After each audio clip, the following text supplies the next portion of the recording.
All right, chapter book number 2, Elmer and the Dragon. As you can see with my vote behind me, I have 6 people who voted for Elmer and the Dragon and 4 for Snot Stew. I will read Snot Stew, but we're going to go ahead with Elmer and the Dragon this time around. So Elmer and the Dragon, we know my father, who is Elmer, is flying off with that baby dragon right now. Let's see what happens in this story. Ooh. There's another map. It says Feather Island and a sandbar. Chapter 1, Tangerina. Let's get started, shall we? There they are, flying together across the sky. Into the evening sky flew Elmer Elevator aboard the gentle baby dragon, leaving Wild Island behind forever. Elmer, who was 9 years old, had just rescued the dragon from the ferocious animals who lived on the island. An old alley cat told him how the dragon had been hurt when he fell from a cloud onto the island, and how the wild animals had made their prisoner miserable.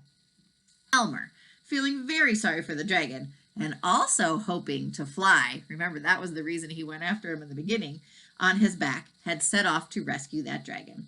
Now the dragon was free and happy and grateful, and he said, "Elmer, you were wonderful to come all the way to Wild Island just to rescue me. I will never be able to thank you enough." "Oh, that's all right," said Elmer. "Flying on your back makes all the trouble worthwhile. Then I will take you on a trip. Where would you like to go?" "Everywhere," said Elmer. "The trouble is that I ran away 10 days ago to rescue you, and I should probably be getting home." "Well, at least I can fly you there." "That would be swell," said Elmer, peering over the dragon's side. "Let's rest down there on Tangerina Island, and we can start our trip tomorrow." "Fine," said the dragon, sweeping down and landing beneath a tree on the beach of Tangerina. Elmer slid down and took off his knapsack. "You're beautiful," he said, admiring the dragon's blue and yellow stripes, his red horn and eyes, his great long tail, and especially his gold-colored wings shining in the faint moonlight. So I'm looking for pictures to go like up here on the wall and on my side over here next to my cougar. Maybe you could draw me a picture of the dragon. Send that to me. I can hang it on the wall. "It's very kind of you to say that I'm beautiful," said the dragon, suddenly feeling very hungry. What is there to eat around here?" "Tangerines are all over the place," said Elmer, picking one and peeling it for the dragon. "Pew, pew, pew, what a terrible taste!" "Bah!" choked the dragon, spitting out the tangerine as hard as he could.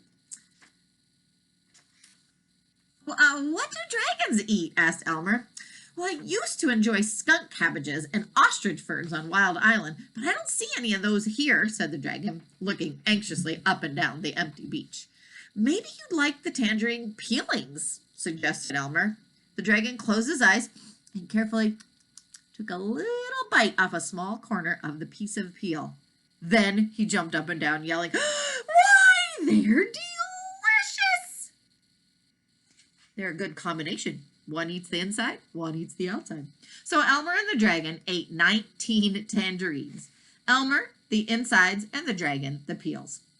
A chilly wind blew along the beach, and the dragon curled his great long tail around the boy to keep him warm. "Good night," said Elmer, resting his head on his knapsack. "I can't wait for our trip home tomorrow." The next morning, as the sun edged over the horizon, the dragon rubbed his eyes, stretched his wings, and yawned. "My, but it's so good to be free again. By the way, Elmer, where do you live?" "I live in Nevergreen City near Evergreen Park on the coast of Popsicornia," mumbled Elmer, who was already awake and eating tangerines. "I hope you know how to get there," said the dragon. "Don't you?" asked Elmer. "No, don't you?" asked the dragon. "No," said Elmer. "You see, I came here in the bottom of a boat, and I couldn't see where I was going." "Well, maybe the seagulls will know," said the dragon. "They follow ships out to sea all the time." "All right, I'll go ask one," said Elmer. It's lucky those animals talk in this world, huh? Is that fiction or nonfiction? False or true?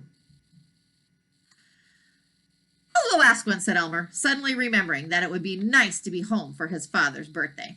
He walked down to the water where a very old gull was blinking in the morning sun. Excuse me, said Elmer, but did you ever hear of Nevergreen City? Ah, of course, croaked the very old gull. I lived there, before I followed a ship, to Tangerina. But I wouldn't dream, of going back now. That's very interesting, said Elmer. But would you know how to go if you did want to go back? Certainly, answered the old gull, pointing his right wing toward the ocean. Just fly in exactly that direction, until you get there. Elmer took out his compass, and he found that this direction was west by northwest. Is it very far? Far, I should say so. Well, that's a lot. Thanks a lot, said Elmer. I'm kind of worried, said the dragon. Suppose we never find it. We'll find it all right, said Elmer, who was a tiny bit worried himself.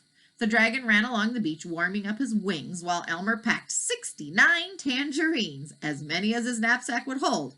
Besides the tangerine, he had in his knapsack all sorts of things still left over from the rescue, including 7 pink lollipops, which he was saving for an emergency, half a package of rubber bands, 3 sticks of chewing gum, a very good jackknife, and a burlap bag. Of course, he kept his compass in his pocket where it would be handy, and he wore his black rubber boots. Are you ready? Asked Elmer. Jump on, said the dragon. Elmer clambered onto the dragon's back and took one last look at Tangerina and the blue and white waves skipping in from the cold ocean onto the sandy beach. Clambered onto his back. That's a cool word. Chapter 2. Uh-oh. It says storm. They flew all morning, high above the endless blue and white waves. Elmer sat, feeling the wind on his face, listening to the whir of the dragon's wings, and watching the compass to make sure they were going in the right direction. I see a rock down there, said the dragon in the late afternoon. Let's go down and take a rest. Good idea, said Elmer. The dragon circled down to the rock, landing on all 4 feet. Elmer unpacked 11 tangerines, and as he and the dragon ate, they watched the sky turn from blue to gray and then dark gray. Looks like a storm, said Elmer. Yes, said the dragon. Do you think we'd better wait here or move on?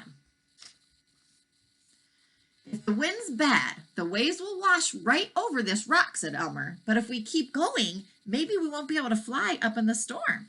Well, let's hurry, said the dragon, and up he flew while the waves grew whiter and wilder. I felt a drop of rain, said Elmer, looking up at the blackening sky. Suddenly, a ferocious wind rushed up from behind, pushing them forward faster and faster. Thunder cracked all around them, and cold, hard rain beat down upon them. I wish I had my raincoat, yelled Elmer. I wish it weren't raining, panted the dragon. My wings are getting heavier and heavier, and I can't fly very well. Besides, I don't like thunder.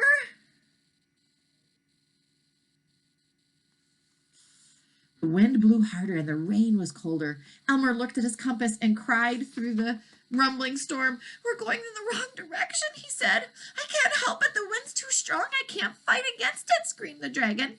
Elmer put away his compass and looked down at the thrashing spray. He could hear the dragon breathing really hard, and he watched his wings beating slower and slower.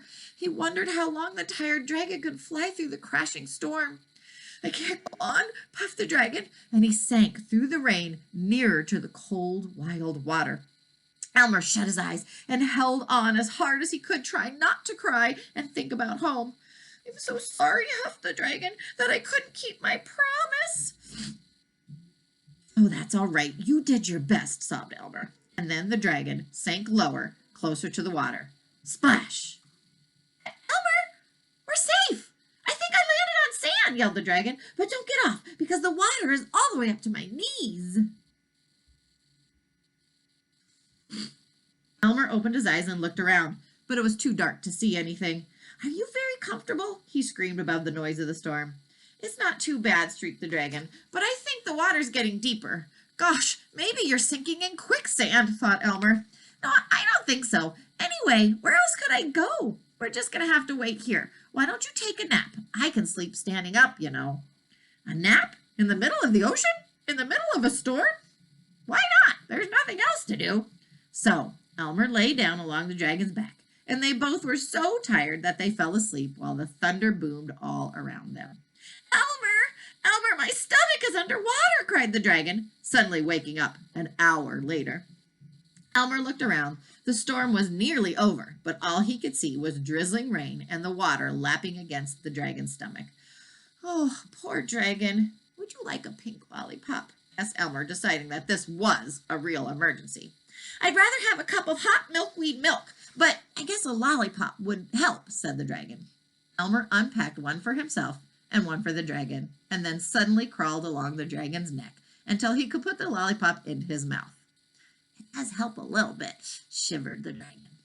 As they were sucking their pink lollipops in the middle of the ocean, the drizzly rain turned into thick, thick fog, and then the water began to get shallower. My stomach's out of the water again, announced the dragon cheerfully. I know why the water goes up and down, exclaimed Elmer. It's the tide. We must be on a sandbar near some land, and just as soon as the fog lifts, we'll be able to see what that land is. Oh, I hope it's dry land, said the dragon. All night, the water got shallower and shallower, and Elmer and the dragon were too excited to sleep. Finally, when the sun rose, even the dragon's feet were out of the water, and the fog began to rise. That's the end. Here we go. Elmer and the Dragon. Tomorrow, the Sandbar, Chapter 3.